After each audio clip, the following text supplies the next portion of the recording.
Hey guys what's up. तो आज हम लोग बात करेंगे हाइपर सेंसिटिविटी न्यूमोनाइटिस के बारे में, या इसको फार्मल लंग्स भी कहते हैं। तो एक उसके पहले स्टार्टिंग में मैंने एक छोटा सा लिख दिया है कि अगर एक्यूट न्यूमोनाइटिस भी आए तो यही लिखना है।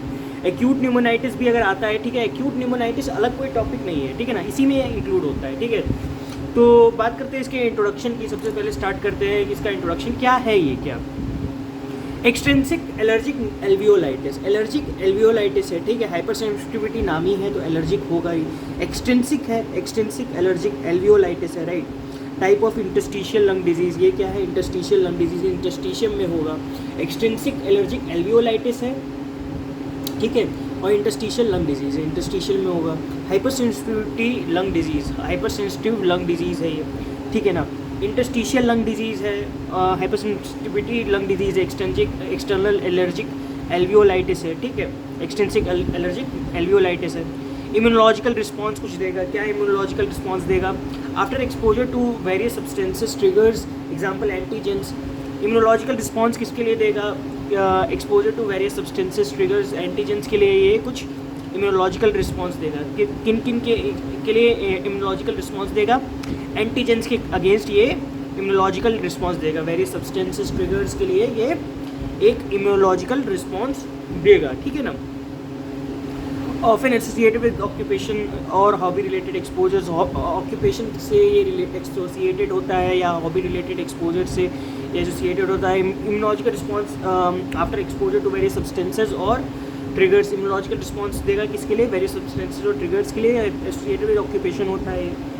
कॉजेज़ या एक्सपोजर्स क्या क्या होगी? मॉल्डी है, फार्मर रंग क्रॉस करेगा, शुगर केन से बैगोसिस होगा, ह्यूमिडिफायर या एयर कंडीशनर से ह्यूमिडिफायर लंग होगा, ब्लड ट्रॉपिक्स ब्लड ब्रीडर्स होगा, ये सब चीज़ें होती हैं। तो बेसिकली एलर्जिक एल्वियोलाइटिस है, इंटरस्टिशियल लंग डिजीज़ है, इम्यूनोलॉजिकल रिस्पॉन्स देगा ट्रिगर्स के लिए और ऑक्यूपेशन रिलेटेड है। पैथोफिजियोलॉजी क्या होगी? इम्यूनोलॉजिकल रिस्पॉन्स है तो नॉन आईजीई मीडिएटेड एक हो सकता है, non IgE mediated inflammation of lung parenchyma, एक आईजीई मीडिएटेड है।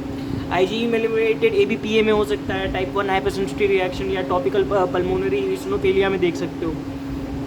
यहाँ पे IgG mediated response to inhaled antigen, inhaled antigen के लिए देखो पहले तो नॉन आईजीई मीडिएटेड इन्फ्लेमेशन होगा लंग पैरेन्काइमा का, तो कौन कौन सा काम देगा? आईजीए आईजीजी काम हो सकता है इसमें, ठीक है, इनहेल्ड एंटीजन के खिलाफ में। Alveoli and bronchioles both are affected, यहाँ पे एल्वियोलाई और ब्रोंकियोल दोनों इफेक्ट होते हैं, ठीक है ना, कोई एक नहीं इफेक्ट होगा, दोनों ही के दोनों इफेक्ट होंगे, एल्वियोलाई और ब्रोंकियोल्स दोनों के दोनों, ठीक, एल्वियोलाई और ब्रोंकियोल दोनों इफेक्ट होंगे, ठीक है ना। टाइप 3 टाइप 4 हाइपरसेंसिटिव रिएक्शन होगा। Type 3 occurs first, type 4 occurs in more chronic presentation. Type 3 पहले हो जाता है, टाइप 4 क्रॉनिक प्रेजेंटेशन में होता है। Eventual progression to lung fibrosis, eventually ये लंग फाइब्रोसिस के लिए चला जाता है। साइन सिम्टम्स याद कर लो, 4 to 6 आवर एक्सपोजर्स के बाद क्या होगा? एब्रप्ट ऑनसेट होगा, ठीक है ना, एब्रप्ट ऑनसेट होगा। Flu like symptoms, flu like symptoms में क्या होता है? कफ, dyspnoea, fever, chills, मलेज lasting for 18 to 20 hours का कफ होगा, डिस्निया होगा, फीवर होगा, मलेज होगा, ठीक है ना, चिल्स होंगे, ठीक है, ये सब आएंगे lasting for 18 to 24 hours. Chest tightness होने लगेगी, मे हैव नोजिया, नोजिया होने लगेगा बंदे को, चेस्ट टाइटनेस होने लगेगी, तो ये सब चीज़ें हो सकती हैं, ठीक है। बंदे को कफ, dyspnoea, fever, chills, मलेज, chest tightness होने लगेगा, मे हैव नोजिया, नोजिया हो सकता है बंदे को। बंदा कहे कि हाँ भैया मेरे को nauseous, I am feeling nauseous, right, flu like symptoms होने लगेंगे इसको, ठीक है, चेस्ट टाइटनेस वगैरह होने लगेगी। एक्यूट न्यूमोनाइटिस के केस में ये 4 से 6 घंटे आफ्टर एक्सपोजर होता है, right. Prolong exposure leads to sub acute and chronic forms. इसके अगर प्रोलॉन्ग एक्सपोजर हो जाए तो सब एक्यूट क्रोनिक फॉर्म होगा, जो कि बताऊंगा मैं आगे। सब एक्यूट फॉर्म में क्या होगा? Often more Insidious and gradual, ये इंसीडियसली होता है और ग्रेजुअली होता है, ठीक है। Productive cough and dyspnea present, ठीक है, यहाँ पे प्रोडक्टिव कफ एंड डिस्निया होगा। कॉन्स्टिट्यूशनल सिम्टम्स होंगे, एनोरेक्सिया, वेट लॉस, ठीक है। सब एक्यूट प्रेजेंटेशन कैसे होगा? इंसीडियस और ग्रेजुअल वाला कि छुपा हुआ, हिडन और ग्रेजुअल होगा बेसिकली, ठीक है ना, ग्रेजुअल होगा और छुपा हुआ, इंसीडियस इन प्रेजेंटेशन होगा, राइट। और क्या हो सकता है? प्रोडक्टिव कफ दे सकता है, डिस्निया दे सकता है, ठीक है ना, ये क्या दे सकता है? प्रोडक्टिव कफ और डिस्निया दे सकता है, ठीक। कॉन्स्टिट्यूशनल सिम्टम्स क्या क्या होंगे इसमें? कॉन्स्टिट्यूशनल सिम्टम्स में होंगे इसके तुम्हारे मतलब कि जो कॉन्स्टिट्यूट करते हैं सिम्टम्स, मतलब कि कॉन्स्टिट्यूशन सिम्टम्स जैसे कि टीबी वाले symptoms, fever, chills, fever, high grade fever, जो इवनिंग राइज ऑफ फीवर, ऐसे ही कुछ करके कॉन्स्टिट्यूशन से एनोरेक्सिया, वेट लॉस वगैरह ये सब होते हैं जो, ठीक। क्रॉनिक में क्या होगा?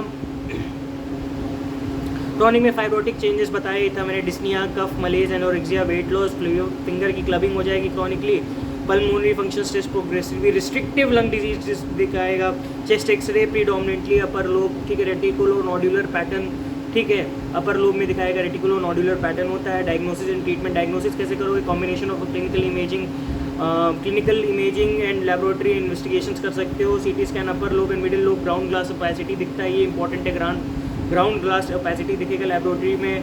ये एलर्जी कंडीशन है, ESR और एलर्जी प्लस इन्फ्लेमेटरी दोनों कंडीशन है, तो ESR CRP बढ़ा हुआ दिखेगा। IgG positive for specific antigen मैंने बताया था नॉन AG मेडिएटेड होता है।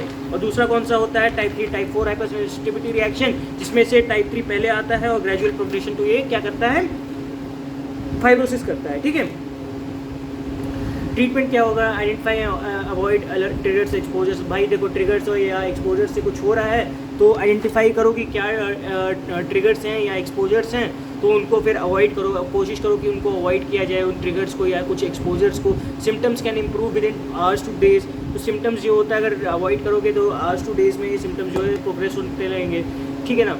और चेस्ट इमेजिंग में take weeks to improve, chest imaging जो होता है वीक्स लगा दे कि इम्प्रूव होने में। इमेजिंग भाई ऑब्वियसली लेट मतलब कि मान लें कि चेस्ट में अगर इन्फेक्शन हो गया बाई चांस, जो भी IgA मेडिएटेड होगा, तो ऑब्वियसली अगर कुछ एक्सपोजर्स या ट्रिगर्स को अवॉइड करोगे तो कुछ दिन बाद शुरू मतलब कि वो प्रेजेंटेशन जो है एक्सरे में बदलाव दिखेगा। सिस्टमिक कॉर्टिकोस्टेरॉइड्स दे सकते हो जो कि इन्फ्लेमेशन कम कर सकता है, इंप्रूव कर सकता है सिम्टम्स को। डिक्रीज लेंथ ऑफ इलनेस को ही कम कर सकता है obviously. Appears to be more effective in acute presentation में ये ज़्यादा इफेक्टिव होगा systemic corticosteroids, right. Adjunctive treatment में क्या कर सकते हो, एजाथायोप्राइन और माइकोफिनोलेट, मोपेटेल, रिटुक्सीमैब, ये सब दे सकते हो एग्जंक्ट ट्रीटमेंट में। इम्यूनोलॉजिकल मीडिएटर्स होते हैं एजाथायोप्रिन, माइकोफिनोलेट, मोपेटेल और रिटुक्सीमैब, ठीक है ना। तो ये बात रही तुम्हारी हाइपरसेंसिटिविटी, न्यूमोनाइटिस, फॉर्मल लंग या एक्यूट न्यूमोनाइटिस के बारे में। उम्मीद है तुम्हें समझ में आएगा। मिलते हैं तुमसे नेक्स्ट वीडियो में, तब तक के लिए बाय।